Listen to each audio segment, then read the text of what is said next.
पर आप जानते हैं जब मनुष्य को बनाना था तो उसने किससे बात की? खुद से। आओ हम मनुष्य बनाएं।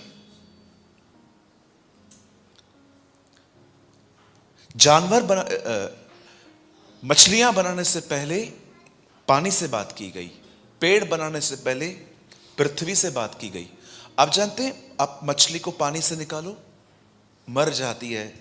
पेड़ को जमीन से उखाड़ो, सूख जाता है, क्योंकि ये इनकी नींव है। याद रखिए, आपकी नींव परमेश्वर है। और अगर आप वहां से निकल आएंगे, आप वो नमक बन जाएंगे जो सिर्फ पांव को रोंदने के लिए रखा गया है। ये उनकी नींव है, वो वहां से निकलते हैं, सूख जाते हैं। आपकी नींव जानते हैं कौन है? नींव, फाउंडेशन। यीशु मसीह ने 5-6 मत्ती 7 प्रचार करने के बाद कहा, यह वो नींव है जिस पे घर बनाओगे तो स्थिर रहेगा, आंधी तूफान हिला ना सकेंगे। यीशु ने अपने जीवन में बहुत कुछ नींव के बारे में बात की। आप जानते हो आपकी और मेरी नींव क्या है? परमेश्वर की उपस्थिति में जीना। आजकल परमेश्वर की उपस्थिति के डेफिनेशंस बदल गए हैं। ये देखो मेरे बाल खड़े हो रहे हैं, लोग इसको परमेश्वर की उपस्थिति कहते हैं। ये देखो मेरे बाल खड़े हो गए, देखो मुझे क्या हो रहा है। मैं आप में से हर एक को एक बात कहना चाहता हूं। बचपन में मैं एक ब्लैक बोर्ड पे लिखता था। आप है ना एक एक्सपेरिमेंट करके देखना मेरी तरफ से। ये नाखून होते हैं ना, ये नाखून ब्लैक बोर्ड पे ऐसे घस के देखिए, आपके बाल खड़े हो जाएंगे। तो क्या वो प्रभु की उपस्थिति है? आज बिलीवर बहुत हद तक भावनाओं को प्रभु की उपस्थिति समझ लेते हैं, पर मैं आपको बताना चाहता हूं वो प्रेजेंस इतनी जीनिन है, इतनी जेन्युइन है वो, कि उसमें आपको एंटर होना चाहिए। मैं प्रतिदिन ये महसूस नहीं करता कि मैं प्रतिदिन ये नहीं देखता कि मैं क्या महसूस करता हूं, मेरी दुआओं में क्या होता है। मैं विश्वास से जीता हूं। हर दिन I live by faith. Every single day मैं इस बात से जीता हूं कि परमेश्वर मेरे साथ है। अब मैं अपने निर्णय इस तरह लूं कि उसे खुशी हो। इस तरह से मैं उसकी प्रेजेंस में कंबाइन रहता हूं। कभी आप सोच सकते हैं कि अगर एक व्यक्ति गुलाम बन गया तो क्या आप उसे यह कह सकते हैं कि ये आशीषित है? मैं नहीं कह सकता। आप अगर सामने वाले घर में जाओ और अगर आपको एक लड़का मिले वहां पर जो गुलामी में है, गुलाम, तो क्या आप ये कह सकते हो कि ये आशीषित है? पर आप जानते हो बाइबल क्या बताती है? यूसुफ जैसे गुलाम बना, उसके बाद लिखा गया है प्रभु यूसुफ के साथ था और वो आशीषित हुआ। ये किस तरह की प्रॉस्पेरिटी है? हम लोग प्रॉस्पेरिटी समझते हैं बहुत बड़ा बंगला, बहुत बड़ी कार, महंगी महंगी गाड़ियां। परमेश्वर ने दी सुविधा, प्रभु का धन्यवाद। लेकिन जानते हो सच्ची प्रॉस्पेरिटी क्या है? परमेश्वर आपके साथ है। दैट इज, ये वो प्रॉस्पेरिटी है जिसके लिए बाइबल बात करती है कि परमेश्वर यूसुफ के साथ था और वो प्रॉस्पर हुआ। प्रॉस्पेरिटी जानते हैं क्या होती है? उन्नति क्या होती है? ये वो होती है कि परमेश्वर, बाकी जो चीजें हैं वो सुविधाएं हैं, वो प्रभु ने आपके लिए रखी है, प्रभु को धन्यवाद। लेकिन मैं आपको बताना चाहता हूं आशीष ये होती है कि परमेश्वर आपके साथ है। और नया नियम इस तरह शुरू होता है कि तुम उसका नाम इम्मैनुअल रखना, जिसका अर्थ है परमेश्वर हमारे साथ। आज मैं आप में से हर एक से पूछना चाहता हूं, प्रभु आपके साथ है, उसकी उपस्थिति आपके साथ है, पर क्या आप उसके साथ हैं? आज बहुत सारे लोगों से आप बात करेंगे ना, वो यीशु के लिए कम अपने पड़ोसियों के लिए ज्यादा बात करते।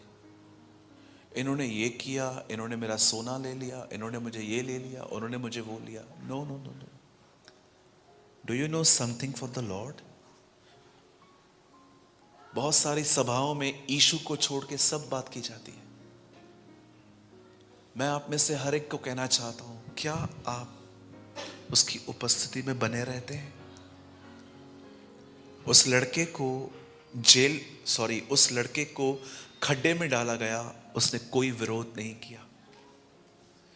उस लड़के को एक लड़की ने कहा मेरे साथ सो, वो वहां से भाग गया।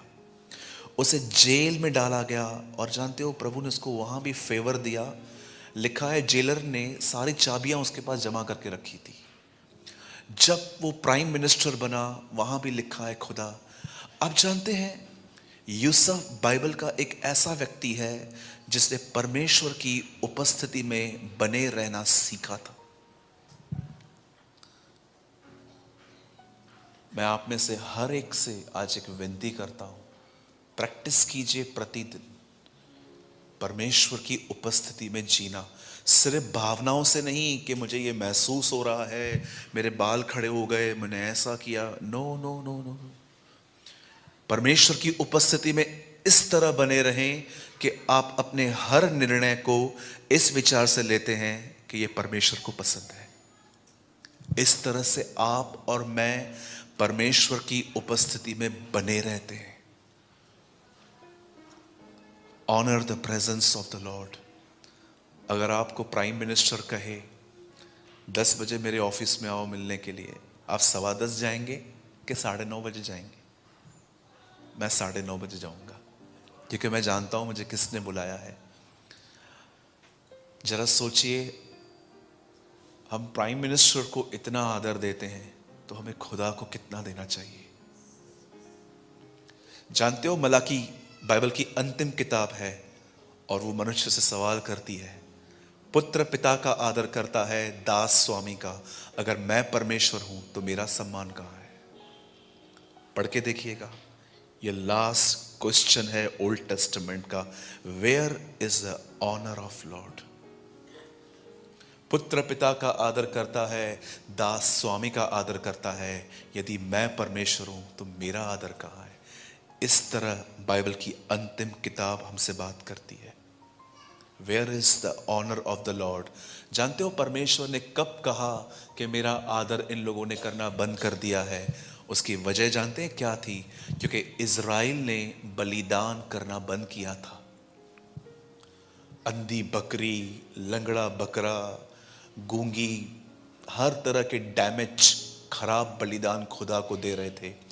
और आप जानते हो परमेश्वर इतना डिस्टर्ब हो गया कि प्रभु ने कहा बस मैं गिव अप कर रहा हूं, याजकों तुम दरवाजे बंद नहीं करोगे, मैं बंद करूंगा। उन्होंने नहीं किए और प्रभु ने बंद किए।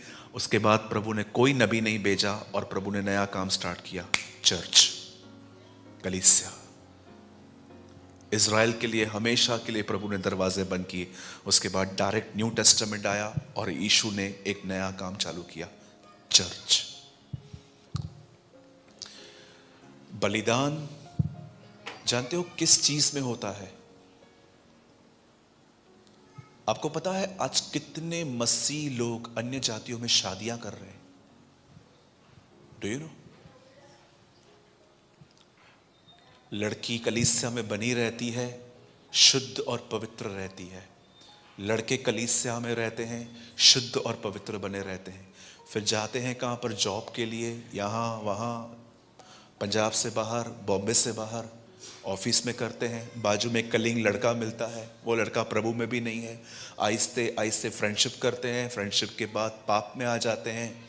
फिर पास्टर को बोलते हैं, पास्टर अनबिलीवर से मैरिज कर सकते हैं क्या? और जब पास्टर उनको कहता है नहीं करो बच्चा, ये अच्छी बात नहीं है, क्या आप इस चीज़ को बलिदान समझते कि मैं ये नहीं करूँगा? द बाइबल सेज असमान जुए में न जुटो। असमान, ये जुआ एक समान होना चाहिए। क्यों बाइबल कहती है विश्वासियों की शादी विश्वासियों से होनी चाहिए? क्योंकि बाइबल बताती है ये एक समान जुआ है। नेहम्याह जब इज़राइल लौटता है तो वो उन लोगों के बाल पकड़ के, जिन्होंने अन्य जातियों में शादियां की थी, उनको आगे खड़ा करके बोलता है तुम्हें पता नहीं है सुलेमान के साथ क्या हुआ था? अब तक तुम वही गलतियां करते हो। मेरे भाइयों, मेरी बहनों, परमेश्वर के लिए बलिदान करना सीखो। याद रखना, आग हमेशा बलिदान पे गिरती है। पुराने नियम में कभी भी आग कहाँ वहां नहीं गिरती थी, आग बलिदान पे गिरती थी। बलिदान जानते हैं क्या होता है? एक चीज आपको बड़ी प्यारी लगती है, लेकिन आप ये जानते हो कि ये खुदा को पसंद नहीं है, और आप उसकी खुशी के लिए उस चीज को त्यागना, आप उस चीज को त्याग रहे हो, ये होता है बलिदान। ये होता है उसकी उपस्थिति में बने रहना। अगर आप इंग्लिश बाइबल रीड करोगे तो आपको पता चलेगा कि जब परमेश्वर आदम से कहता है कि जिस दिन तू ये फल खाएगा तू मर जाएगा, कुछ अलग अलग ट्रांसलेशन के थ्रू पता चलता है कि जब परमेश्वर ने उससे कहा कि जब तू फल खाएगा तो तू मुझसे अलग हो जाएगा, सेपरेट हो जाएगा। बहुत सारी चीजें आपको परमेश्वर से अलग कर देती हैं। अगर इस 2021 साल में अगर आपको किसी चीज की प्रैक्टिस करनी है तो इस चीज की कीजिए, प्रभु की उपस्थिति में बने रहना। Walk in the presence of God, carry the presence of God. और मैं फिर से कहता हूं, प्रभु की उपस्थिति में बने रहने का मतलब सिर्फ ये नहीं है कि आप अपनी भावनाओं को, अपनी फीलिंग्स को आप उसमें बने रहें। परमेश्वर की उपस्थिति में बने रहने का मतलब है अपना हर निर्णय उसकी खुशी के लिए लेना। कितने लोग मेरी बात समझ पा रहे हैं?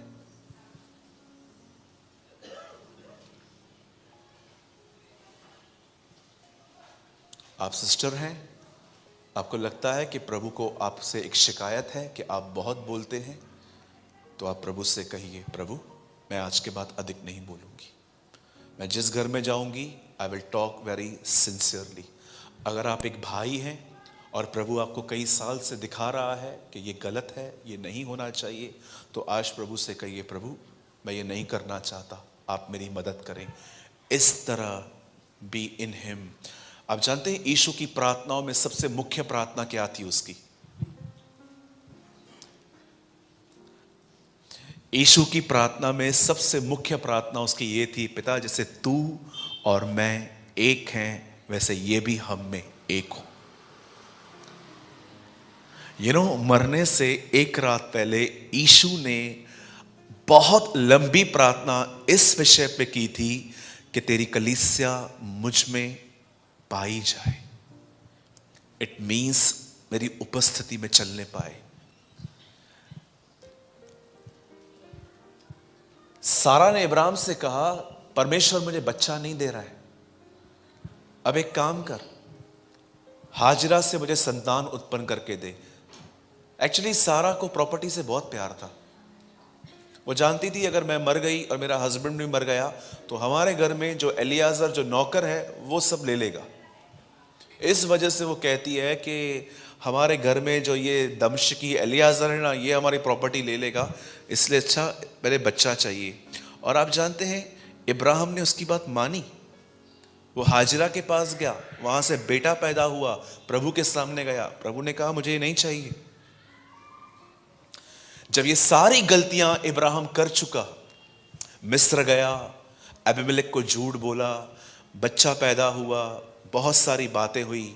ये सारी बातें होने के बाद जानते हो एक टाइम ऐसा आया जब परमेश्वर इब्राहिम से मिलके क्या कहता है, मैं सर्वशक्तिमान परमेश्वर हूं, मेरी उपस्थिति में चल और सिद्ध होता जा। परमेश्वर इब्राहिम को समझा रहा था, ये सारी गलतियां तुझसे इसलिए हो रही हैं क्योंकि तूने मेरी उपस्थिति में चलना नहीं सीखा है। और आप देखिए ये होने के बाद इब्राहिम आपको बहुत हद तक बुद्धिमान मिलेगा। बहुत सारी गलतियां उससे फिर नहीं दोहराई। मुझे बहुत पसंद है कि जब वो अपने बच्चे को मारने के लिए जा रहा था, मैं बिलीव करता हूं उसने सारा को जरूर बताया होगा कि प्रभु ने इसको मांगा है। और जब सारा ने उसे रोका होगा तो इब्राहिम ने क्या कहा होगा, अब मैं तेरी नहीं सुनूंगा। मैंने बहुत साल पहले तेरी सुनी थी लेकिन अब नहीं। आप जानते हैं परमेश्वर ने आदम को अदन की वाटिका से क्यों निकाला? कई लोग कहते हैं फल खाने की वजह से, पर बाइबल में नहीं लिखा है। द बाइबल सेज, प्रभु कहता है तूने जो अपनी पत्नी की सुनी, इस कारण। भाइयों, पत्नी की सुनना बिल्कुल भी पाप नहीं है। मैंने कई बार देखा है, पति बुद्धू है, पत्नी बुद्धिमान है। कुछ घरों में मैंने देखा है उल्टा, कि पति बिल्कुल फुलिश है, उसके निर्णय बिल्कुल मूर्खता के रहते हैं। और मैंने अपने चर्च के घरों में देखा है कई बार कि हस्बैंड एकदम मूर्ख पर उसकी वाइफ एकदम बुद्धिमान। तो क्या पत्नी की सुनना गलत है? बिल्कुल भी नहीं। अगर आपको आपकी पत्नी अच्छी सलाह देती है, आपको माननी चाहिए। लेकिन यह बात भी जान लो कि अगर आपकी पत्नी आपको प्रभु के खिलाफ जाने के लिए कहती है तो यह कभी नहीं करना है। यीशु ने एक मनुष्य को, अपने एक चेले को कहा, शैतान मुझसे दूर हो। और प्रभु ने रीजन दिया, क्योंकि तू परमेश्वर की नहीं परंतु मनुष्य की बातों पे मन लगाता है। आप जानते हैं, इब्राहिम जब बहुत सारी गलतियां कर चुका था, सीरियस मिस्टेक्स की थी इब्राहिम ने। जरा सोचो, वो अपनी पत्नी के साथ कहां गया और वहां पर बोलता है ये मेरी बहन है। आप जानते हैं इसका अर्थ क्या है? ले लो भले इससे, जो चाहिए करो, मुझे छोड़ दो। इतनी बड़ी मिस्टेक थी ये। मिस्टेक, झूठ बोलना, हाजिरा, ये सारा मैसअप जो वो कर चुका, उसके बाद लिखा है प्रभु उस पर प्रकट होकर कहता है, मैं सर्वशक्तिमान परमेश्वर हूं, walk in my presence and be blameless. एक ट्रांसलेशन में लिखा है, walk in my presence and be blameless. मेरे साथ चल और दोषों से बच।